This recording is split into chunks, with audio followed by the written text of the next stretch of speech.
হে everyone, কেমন আছো তোমরা সবাই? আশা করি সবাই খুব ভালো আছো। আমি কিন্তু বেশ আছি। তো চলো, সকাল সকাল বেরিয়ে গেছি সমুদ্রে স্নান করতে। আমি তোমাদের দাদাভাই বলছে যে একটা স্নান গ্লাস নাও। তো এই দোকানে চলে আসলাম একটা সানগ্লাস নিতে। আমি একটা নিলাম, তোমাদের দাদাভাই একটা নিল। তো চলো, আমাকে কেমন লাগছে সবাই কমেন্টে জানিয়ে দিও।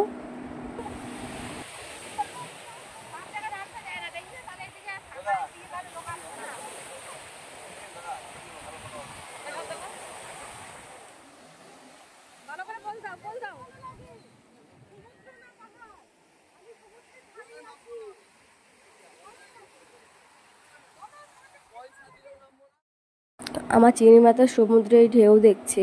ফার্স্ট দিন এসে সমুদ্রে নেমেছে চিনিমা। আর দেখো, সেই জন্য ওর ঠান্ডা লেগে গেছে, এর জন্য নাম ছিল না ওকে নিয়ে।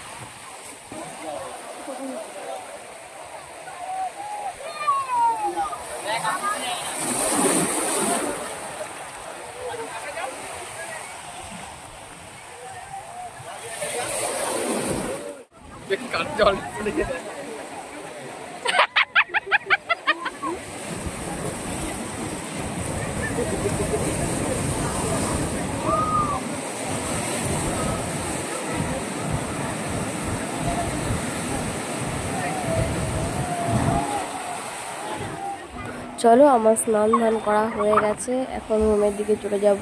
আমি, তোমাদের দাদা ভাই, আমার শ্বশুর শাশুড়ি এসেছিলো, দুই ভাই এসেছিলো। ওরা বেশ নেমেছে, ওরা খুব এনজয় করেছে। ততটা এনজয় করতে পারিনি, কেননা পুচকু সোনা কিনে নেয়, তত এনজয় করতে পারিনি। ও যেহেতু আবার ঠান্ডাও লেগেছে, আমার শাশুড়ি বলছিল নামতে হবে না, চলে আসো চলে আসো। দেখো, রুমে এসে স্নান ধান করে ভালো করে ফ্রেশ হয়ে গেছি। এখন খাওয়া দাওয়া করে নেব। তোমাদের দাদাভাই তো শুয়েই পড়েছে, ক্লান্ত হয়ে গেছে। এখন একটু খাওয়া দাওয়া করে রেস্ট নিয়ে বিকেলের দিকে আবার একটু বেরোবো হচ্ছে ওল দীঘায়।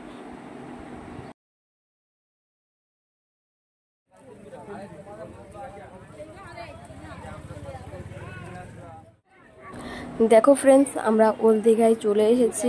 আর ভিডিও করতে পারলাম না, মানে কি করে আসলাম ভিডিও করতে পারলাম না, কারণ আমার শরীরটা প্রচণ্ড খারাপ হয়ে গেছিলো। শুধু মাথা ঘুরছিল। কেন জানি না, হঠাৎ করে আমার শরীরটা এতটাই খারাপ হয়ে গেছিলো। তারপর দেখো, ওল দীঘায় এসে আমাদের সাথে বিচ্ছিরি একটা কাণ্ড ঘটেছিল, বিচ্ছিরির থেকেও বিচ্ছিরি।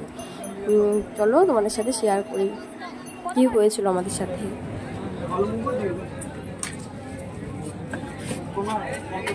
দেখো, এই লোকটা বলেছে এখানে হচ্ছে 10টা গুলির দাম 100 টাকা।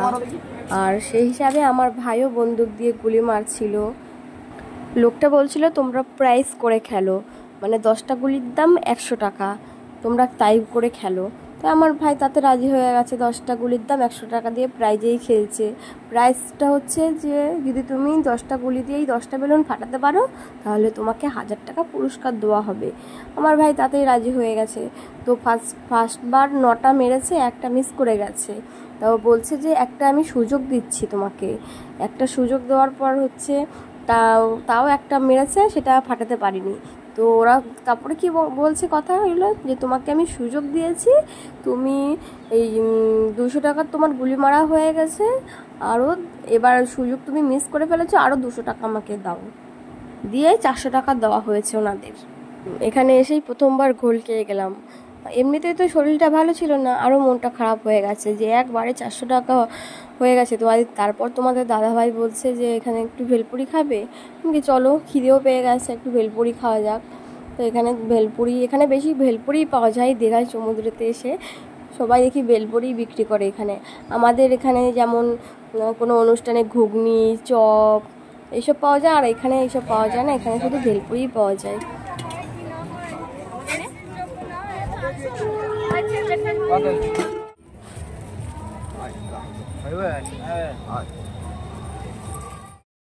সত্যি কথা বলতে ওল দীঘাটা ঘোরার জন্যই বেস্ট।